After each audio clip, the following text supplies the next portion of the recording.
নমস্কার। এই ভিডিওতে 8টি এমন স্টক নিয়ে কথা বলবো যাতে কিন্তু এফআইআইদের বেশি করে ফ্লো আসার একটা সম্ভাবনা আছে, মানে বাইরের বিদেশি ইনভেস্টরদের পয়সা আসার সম্ভাবনা আছে। দেখে নেওয়া উচিত যে এই 8টি স্টকের মধ্যে কোনোটা কি আপনার পোর্টফোলিওতে আছে বা কেমন তাদের প্রসপেক্টিভ, বা এই 8টি স্টকের মধ্যে কোনটি আমার ফেভারিট তা নিয়ে আলোচনা করব এই ভিডিওতে। খবরটা কি সে নিয়ে আলোচনা করব। তাছাড়া নিফটি এবং ব্যাংক নিফটির একটা উইকলি আলোচনা তো থাকবেই। মন দিয়ে জিনিসটাকে ভিডিওটাকে পুরো শেষ পর্যন্ত অবশ্যই দেখবেন। ভালো লাগলে লাইক শেয়ার অবশ্যই করবেন। চ্যানেলে নতুন হলে চ্যানেলকে সাবস্ক্রাইব করে বেল আইকনকে প্রেস করে দেবেন যাতে নতুন কোনো আপডেট দিলে তার নোটিফিকেশন আপনার কাছে চলে আসে। তো মনে করে দেখুন, নিফটি যে আগের উইকে যে ক্লোজিংটা দিল, উইকলি ক্লোজিংটা কিন্তু একটু খারাপ হয়েছে। 419,400 নাগাদ বন্ধ হয়েছে, 428-এ।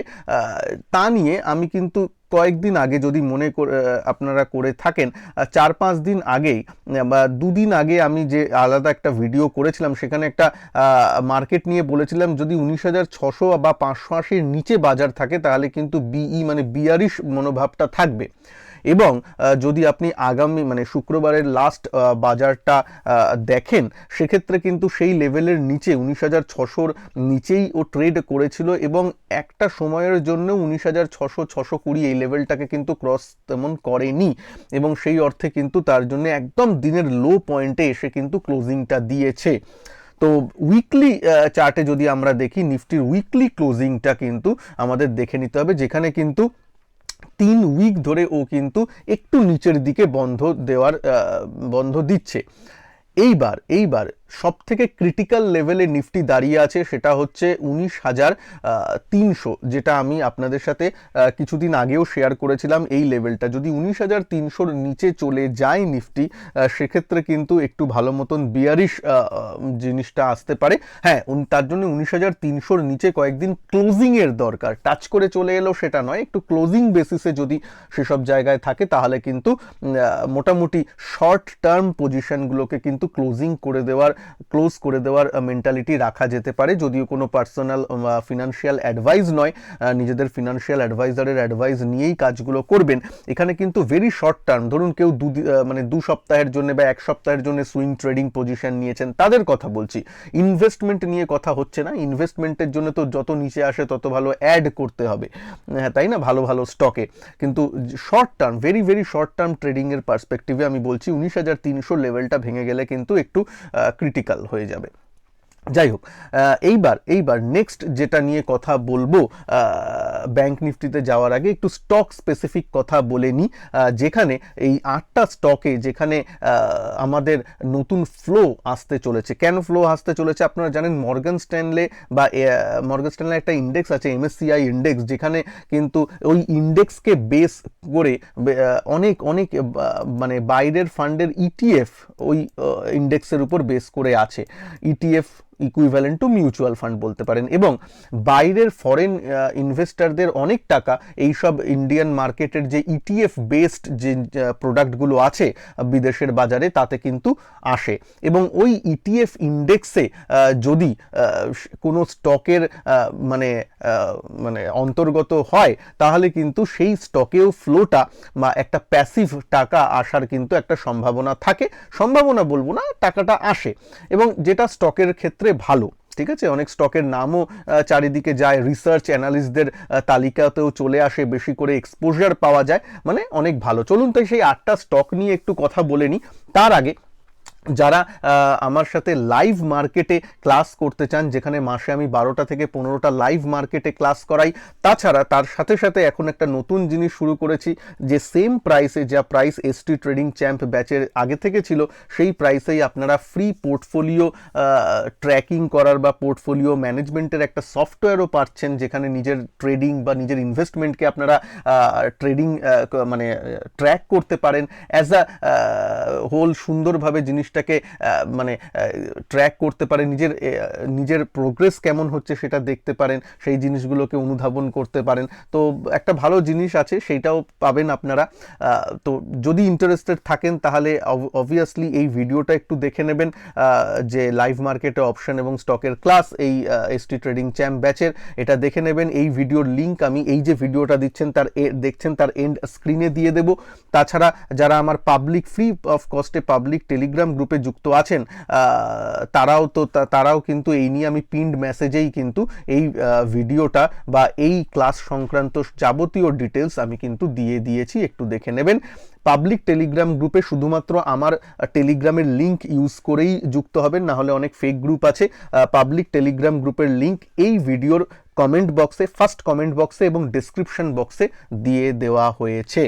আচ্ছা, এবার তার সাথে সাথে বলি, এটা তো এসটি ট্রেডিং চ্যাম্প ব্যাচ হলো। আরেকটা যে ক্লাস, যেটা আমি 5 ঘন্টার ক্লাস, দুদিনের ক্লাস করতে চলেছি 13 এবং 14 অগস্ট, তার আজকেই কিন্তু রেজিস্ট্রেশনের লাস্ট ডেট। 299 টাকা ফিজ, যেখানে পোর্টফোলিও হেজিংয়ের ব্যাপারটা আমি একটু আপনাদের সাথে শেয়ার করতে চাই। তারও ডিটেলস দেওয়া আছে এই টেলিগ্রাম গ্রুপে একটু স্ক্রোল করে লাস্ট যে মেসেজটা আছে সেখানেই আপনি পেয়ে যাবেন তার ডিটেলস। তার নাম portfolio hedging with option strategy class, সেটাও একটু দেখে নিতে পারেন। আজকেই কিন্তু লাস্ট দিন রেজিস্ট্রেশনের। পেমেন্ট করার পর গুগল ফর্ম আছে, একটা ফিল আপ করে দেবেন, তাহলেই রেজিস্ট্রেশন কমপ্লিটেড। ওকে, তো চলুন এবার শুরু করি যে 8খানা কি স্টক। প্রথমে তো MSCI ইন্ডেক্সের আগস্ট মাসে এই রিভিউটা হয়েছে, এবং সেই অনুযায়ী যদি দেখেন, প্রথম যে স্টক আপনারা এই 8টা স্টক দেখতে পাচ্ছেন, তা নিয়ে এক একটা করে আমি বলবো, কিন্তু তার মধ্যে যেটা লাগছে বেশিরভাগ, দেখুন এটা মিড ক্যাপ ইন্ডেক্সকে কিন্তু তারা চুজ করেছে, এবং মিড ক্যাপে এই পরিবর্তনগুলো হয়েছে। তার মধ্যে আছে Cummins India, IDFC First Bank, Ashok Leyland Power Finance Corporation বা PFC যেটা আমরা জানি, Astral, Supreme Industries, HDFC Asset Management এবং REC। দেখে খুব খুব খুব ভালো লাগছে যে আমার চ্যানেলের যারা রেগুলার দর্শক তারা কিন্তু IDFC ফার্স্ট ব্যাংক এবং REC এই দুটোতে আমার মনে হয় সুন্দর পজিশন আছেও হয়তো অনেকের, এবং ভালো রকম মুনাফা কিন্তু আমাদের দিয়েছে।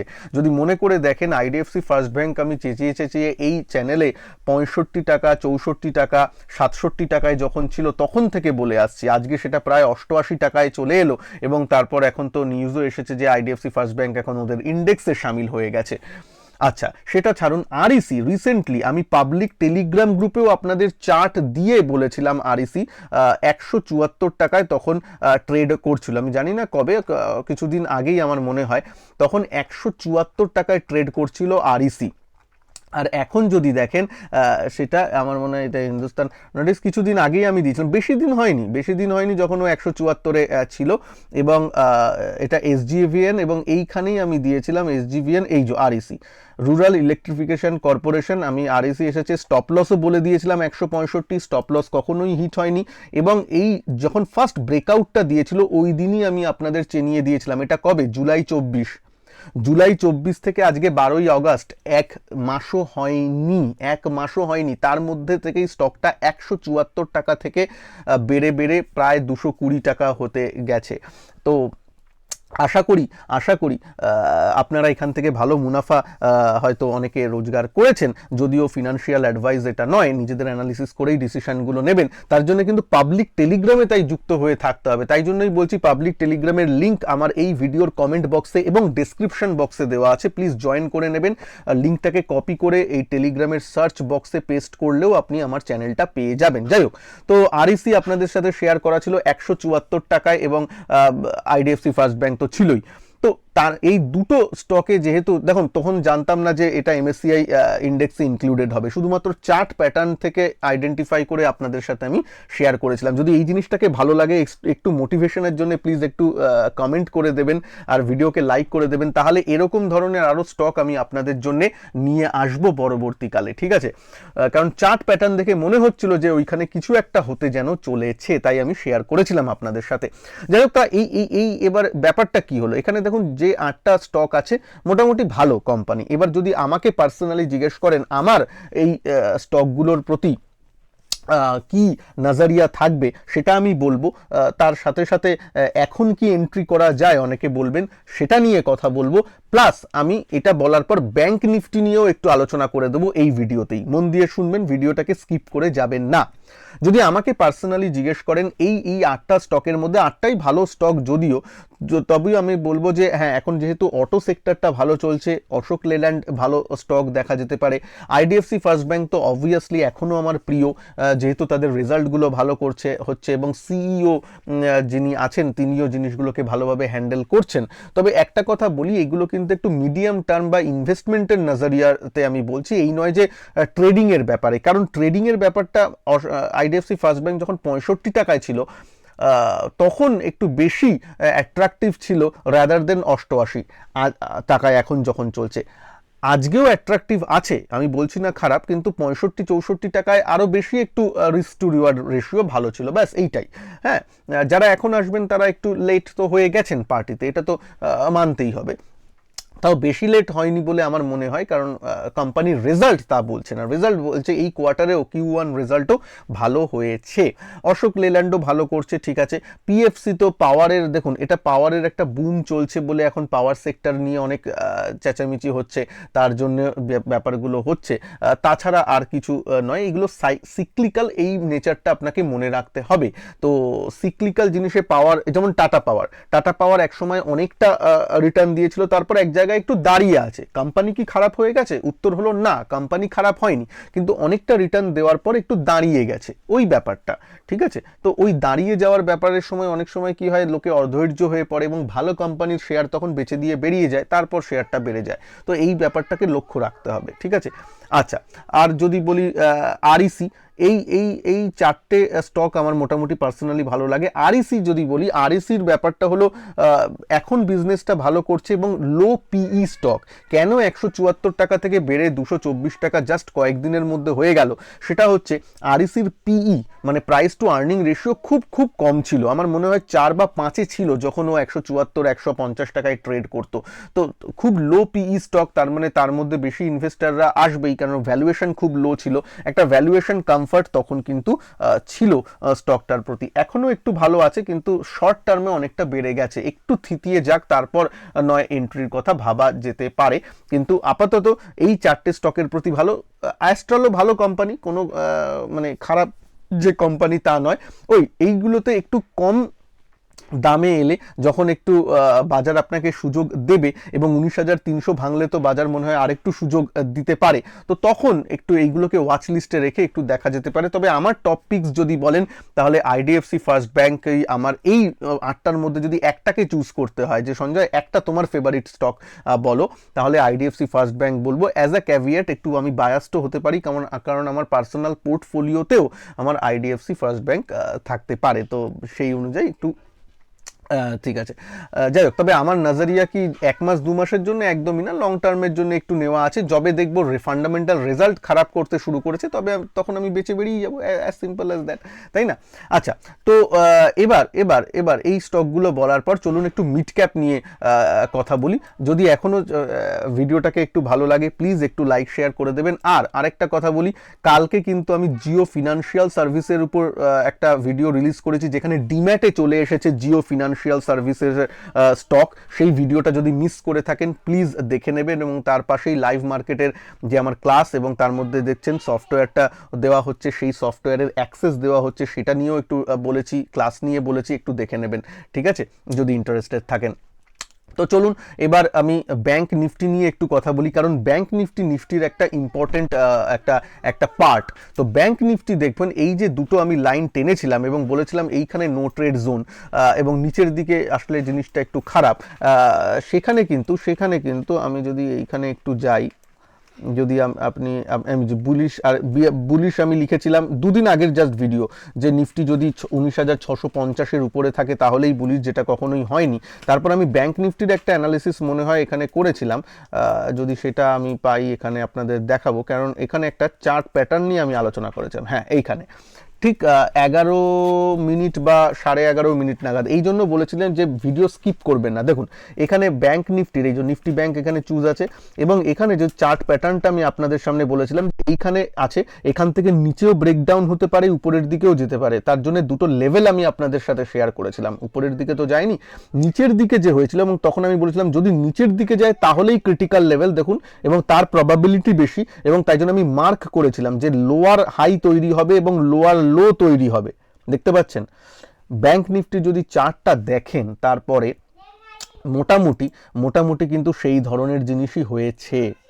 তার মানে যারা লেভেল মেনে কাজ করেছেন তারা কিন্তু আশা করি এর আগের ট্রেডিং সেশন থেকে খুব ভালো রোজগার করতে পেরেছেন, অ্যাটলিস্ট ট্রেডিংয়ে বা লার্নিংটা ভালো হয়েছে। এইবার হচ্ছে আগের যে একটা কনজেশন জোন যেটা এইখানের মধ্যে, তার মধ্যে কিন্তু ব্যাংক নিফটি ঢুকে গেল। আবার একটা মার্ক করে দিচ্ছি, সেটা হচ্ছে এইটা 43,500 রাউন্ড ফিগারে, প্লাস মাইনাস 20-50 পয়েন্ট করে নেবেন। ব্যাংক নিফটি এত বড় একটা ইন্ডেক্স, তো 43,500 এই লেভেলটা যদি এই লেভেলের মধ্যে এখন ঢুকে গেল, এবার এর মধ্যে একটু নাচানাচি করলো, কিছু সিরিয়াস ট্রেড তেমন হবে না, কিন্তু নিচের দিকেও যদি আসে, নিচের দিকে 43,500 পর্যন্ত টার্গেট কিন্তু ওপেন হয়ে যাচ্ছে যদি এই ব্রেকডাউনটা বজায় থাকে, এবং ও যদি 44,200 উপরে না টিকতে পারে। ঠিক 44,200তেই বন্ধ দিয়েছে, তো 44,200 44,300কে যদি ও ক্রস না করতে পারে তাহলে কিন্তু 43,500 এতটা দূর, মানে প্রায় 500-600 পয়েন্টের একটা ডাউনসাইড কিন্তু তার জন্য ওপেন হয়ে যাচ্ছে। যদিও দেখা যেতে পারে ব্যাংক নিফটি একটু ভোলাটাইল থাকে, জানেন 400-500 পয়েন্ট একদিনে রিকভারি করে যাওয়াটাও কোনো বড় ব্যাপার নয়, তবে এইটা মোটামুটি এই লাগছে। যেহেতু কালকে উইকলি ক্লোজিংও হয়েছে, উইকলি চার্টটা দেখে নেওয়াও একটু ইম্পর্টেন্ট হবে।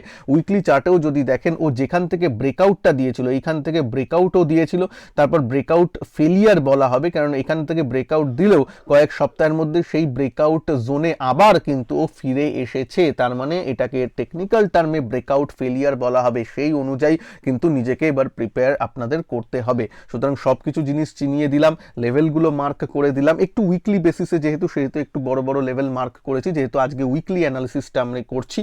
তো আশা করি ভিডিওটাকে ভালো লেগেছে, ভালো লাগলে লাইক শেয়ার অবশ্যই করবেন। আর আপনার স্ক্রিনে আমার লাইভ ক্লাস এবং তার মধ্যে যে এই অগস্ট মাসে যে অফারটা চলছে, যে সফটওয়্যারের ব্যাপারটা, সেটা আমি দিয়ে দিয়েছি। তার সাথে সাথে আপনাদের সাথে আরও কিছু নতুন ভিডিও শেয়ার করা আছে, স্ক্রিনে চলে আসবে, দেখে নেবেন, এবং পাবলিক টেলিগ্রাম গ্রুপে জয়েন করে নেবেন, যার লিঙ্ক এই ভিডিওর ডেসক্রিপশন বক্সে দেওয়া আছে। ভালো থাকবেন সবাই, নমস্কার, জয় হিন্দ, বন্দে মাতরম।